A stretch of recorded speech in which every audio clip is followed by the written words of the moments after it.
Hey everybody, and welcome back to our channel. In today's video, we are going to show you how to quit Adobe Acrobat. Let's begin.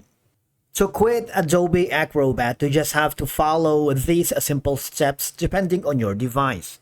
Now, once you are logged into your account, especially if you're using the Adobe Acrobat Online or the web version, all you have to do is go to the upper right corner where you can see your profile icon, and of course, click the sign out button, right? What will happen is if you click this, you would be like quitting, but online. See that? Let's do that right now. There you go. We're already logged out.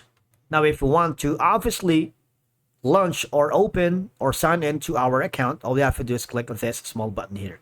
But this is the option for online Adobe Acrobat.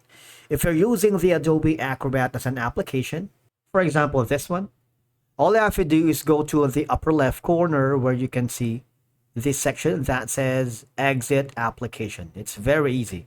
But before you do that, you want to make sure that you have saved a copy of your edited file here. For example, you have edited this specific file.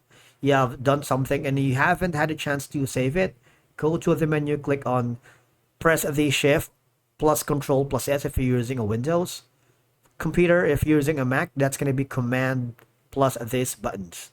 You can save as text, convert to Word, Excel, or PowerPoint. You want to make sure that you have a backup of this option before you click the exit application.